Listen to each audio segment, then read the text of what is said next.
Alright, so cheers to my man Marco Maddock. Had a nice email exchange with him over the weekend. And was convinced to get my art stuff back out. I'd put it away just before Thanksgiving. We had some ductwork down here on a sea deck. And I'd put it all away at the time. And just left it boxed up over the winter. And so, thinking of my man George, also, I figured we'd do just like an overview of my methods and materials that I'm using here.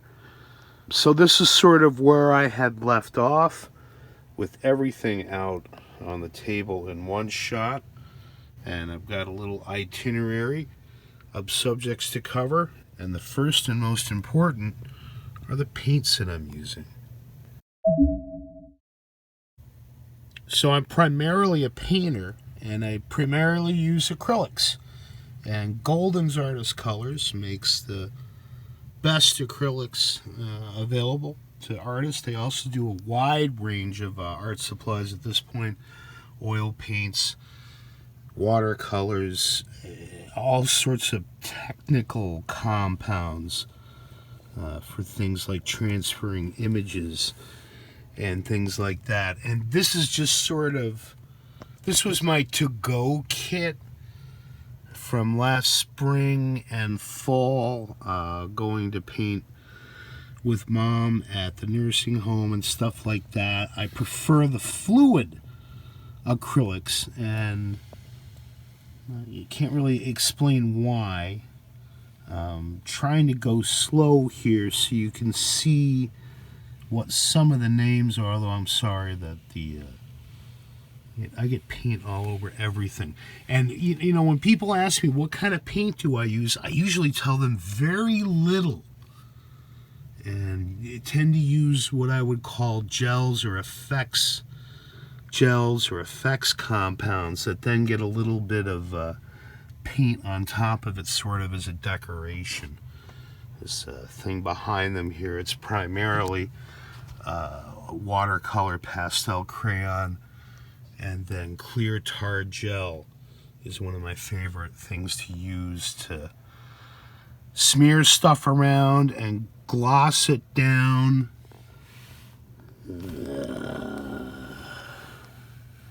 Cobalt blue by Golden's, best blue on the planet. There's both some fluid of it and some full body in a tube. My favorite black is carbon black, at least in a fluid. There's a fluid acrylic, carbon black, which you can't see the label of it there. I've gotten a lot of distance over these interference fluid colors. The blue especially, and the pearl is worth its weight in gold. The effects that you can get from it. With the Spaceman, because they're plastic, you're painting plastic on top of plastic, essentially, with acrylics. It's not the right material to use.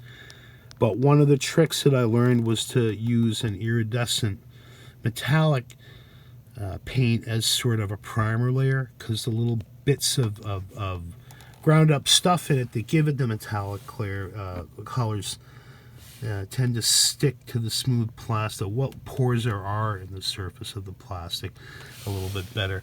Micaceous iron oxide is one of my favorite materials to use. There's plenty of micaceous iron oxide in this here. It gives the sparkle that you see on the side, because literally it's pieces of mica ground up into a medium. With some black color. Titanium white is my preferred white. I also like the Titan buff, which is an off-white. They both have different characteristics. The way that the light interacts with the surface. And then for gels, again, my favorite is the clear tar gel. This is a jar of polymer medium.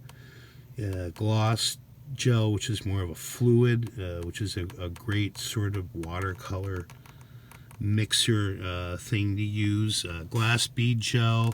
A lot of my surfaces have glass bead gel to provide light interference effects, which is when the light bounces off of forms on the surface relative to your position of the eye to the artwork. Clear glandular gel. I don't know how I ended up with that. Not it must have been a donation, but it makes great substantive surfaces. And of course the crackle paste, the sculpting here of the terrain in this, that's all crackle paste covered with clear tar gel and other kinds of gels. And that's a rundown sort of just the paints that I'm using minute by minute.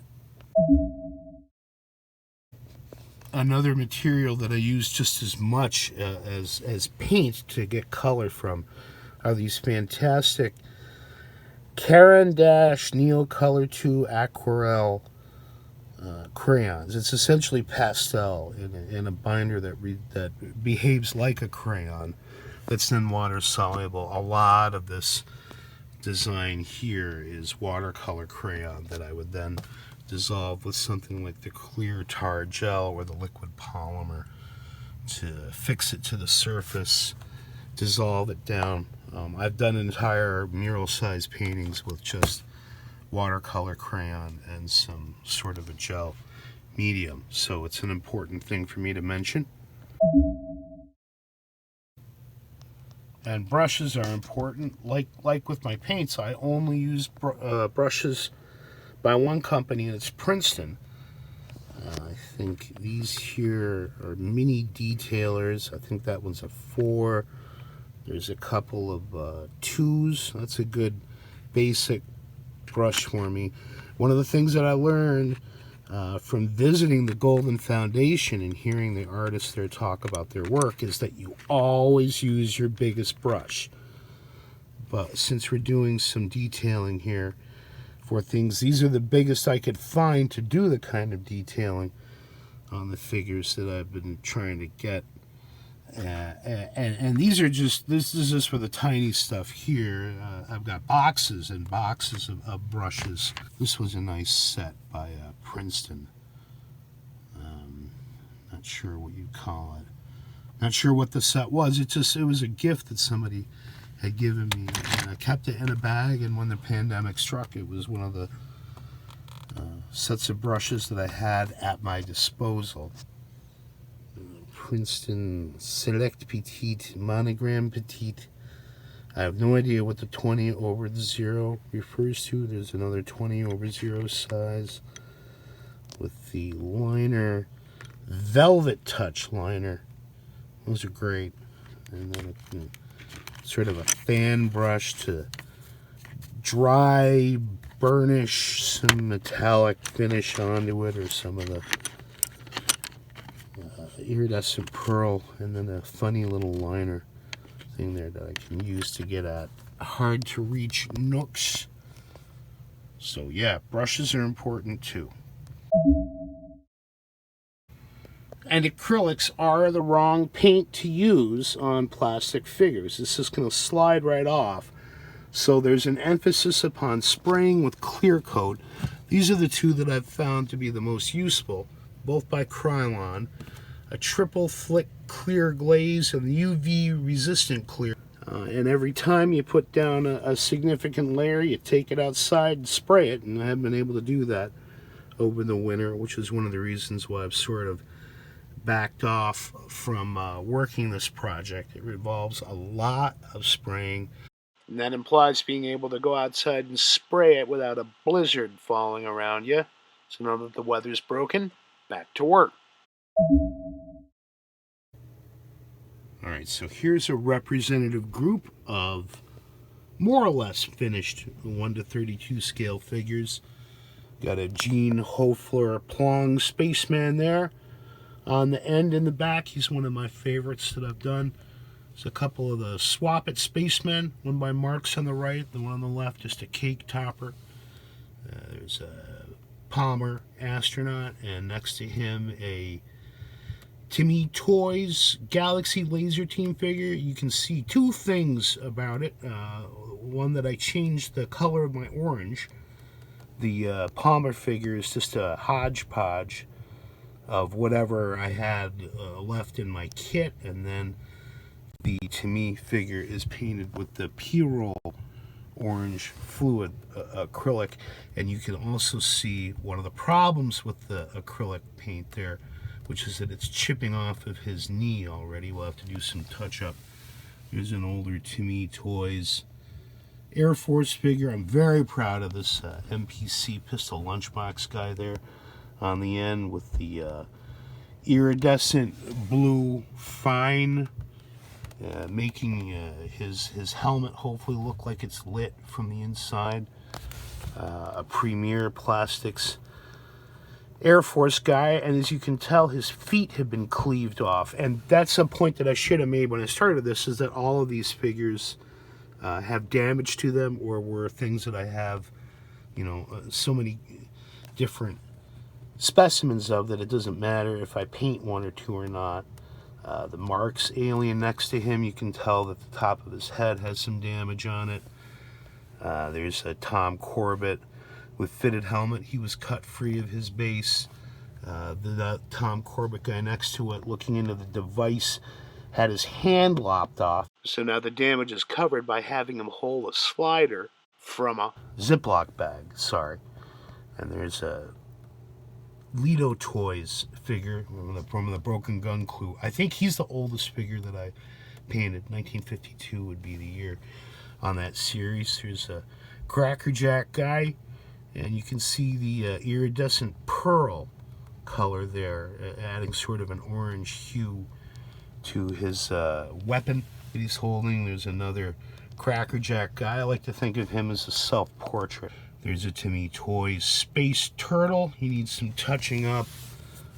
Two Space Chimps with their N95 hospital-rated masks. I got to get those out there before the pandemic ends, or the joke's going to be lost. There's the more To Me Toys. I'm very proud of the female, and the robot for that matter.